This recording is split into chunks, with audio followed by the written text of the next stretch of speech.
बिस्मिल्लाहिर्रहमानिर्रहीम। तोकीर आबिद आपसे मुखातिब हूँ आई सेट अकेडमी के फ्लोर से। तमाम सुनने वालों को अस्सलामु अलैकुम। पंजाब के बंगाल के जवान चल पड़े, सिंधी बलोची सरहदी पठान चल पड़े, घर बार छोड़ बेसरो सामान चल पड़े, साथ अपने मुहाजिर लिए कुरान चल पड़े।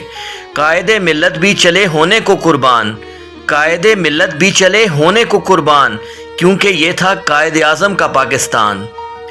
साहिब सद्र एक जज्बा जनू जिसकी तपिश को अपने सीनों में महसूस करते और कभी हिम्मत ना हारते हुए, एक ऐसी जुस्तजू जो करने के बाद आसमान की बुलंदियों को छूने का मन करता हो। आज से तकरीबन 75 साल पहले का ये वो वाक़या है जिसको बयान करने की सकत अगरचे मैं खुद में महसूस नहीं करता, फिर भी अपने जज्बात, एहसासात और ख्यालात को अल्फाज की माला में पिरो के एक बहुत सी मामूली काविश को अपने अज़हार का ज़रिया बनाने की कोशिश करूँगा। वाक़या इतना अजीम कि जो तारीख़ इंसानी ने कभी ना रकम किया हो, वो जज्बा इतना बेलौस कि जिसके सामने दो आलम की हर मखलूक बेबस नजर आए, और मकसद इतना अजीम कि जिसके लिए इस कायनात में लफ्ज़ इंसान की बुनियाद रखी गई थी। एक जुमला लेके रहेंगे पाकिस्तान हर किसी की जुबान पर ऐसा जारी हुआ कि बज़ाहिर एक अनहोनी सी बात ना सिर्फ रूनुमा हुई बल्कि पूरी दुनिया ने उसको तस्लीम भी किया। चलो के तोड़ के रख दें सितम की जंजीरें, चलो के तोड़ के रख दें सितम की जंजीरें, हसी ख्वाब के मंजर सभी अमर कर दें।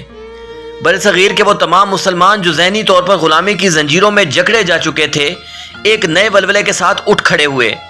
फिर उन्होंने ना ही तेज़ो तुन तूफ़ानों को देखा और ना ही बेफरते सैलाबों को, बल्कि अपनी एक अलग रियासत खुदादाद के लिए हर तरह की जानी और माली कुर्बानी पेश की।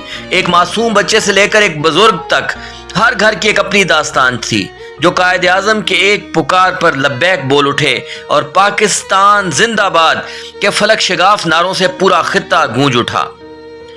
वो लेके हौसला व अज़्म बेपनाह चले, वो लेके हौसला व अज़्म बेपनाह चले, जो लोग हंसते हुए सुए कत्लगाह चले। गरीब निकले रिजज़ खां तो अहले दिल ने कहा, गरीब निकले रिजज़ खां तो अहले दिल ने कहा, करो सलाम के हिम्मत के बादशाह चले। 14 अगस्त 1947 यानी आज़ादी, जिसका मतलब वही समझता है जो इससे पहले की तारीकी में जिया हो।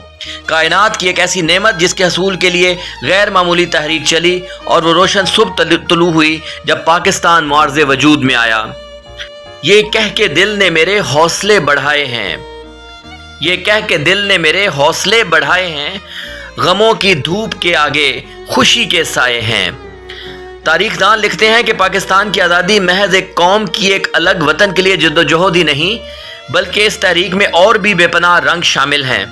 मसलन इतनी बड़ी हिजरत दुनिया की तारीख में कभी नहीं हुई, जब लाखों लोग एक मुल्क से दूसरे मुल्क सिर्फ अपनी आज़ादी के लिए चल पड़े। यूं लफ्ज़ हिजरत का मतलब भी वाज़ेह हुआ। एक और लफ्ज़ कुर्बानी भी इसी से इबारत हुआ, जब लाखों लोगों ने अपने बसे हुए घरों को छोड़ा और नए घर बसाने चले, जब उन्होंने अपना कारोबार छोड़ा और अपने प्यारे, अपने अजीज़ व अकारब, रिश्तेदार, दोस्त सबको या तो छोड़ दिया या फिर एक लफ्ज़ पाकिस्तान पर कुर्बान कर दिया। जिसको तूफ़ान से उलझने की हो आदत मोहसिन, जिसको तूफ़ान से उलझने की हो आदत मोहसिन, ऐसी कश्ती को समंदर भी दुआ देता है। कायद-ए-आज़म मोहम्मद अली जिन्ना की पुरअज़्म और वलवला अंगेज़ क़यादत में जब एक इरादा कर लिया तो फिर सिर्फ कदम बढ़ाए, तबसरे नहीं किए, सिर्फ एहतराम किया, तनकीद नहीं की। गुलामी की तारीख रात बिल आखिर अपने अंजाम को पहुंची और बरसगीर की सरजमीन पर एक अलग इस्लामी रियासत की बुनियाद रखी गई। आज़ादी का सूरज तलू हुआ तो जैसे गुलशन में बहार आ गई, परिंदे चहक उठे, फूल महक उठे, कश्मीर से कराची तक हर चेहरा पर रौनक हो गया, मसाजिद आबाद हो गईं, और इस खित्ते में तारीख जिस कौम को अकलियत लिखती थी, उस जिंदा कौम ने अक्सरियत का दर्जा पा लिया। आखिर में ये दुआ है कि अल्लाह पाक हमारे पाक वतन को सदा सलामत रखे और ये खित्ता सदा फूले फले, रोज़े क़यामत तक इस खित्ते पर हमेशा पाइंदगी और ताबिंदगी के हसीन साए रहें।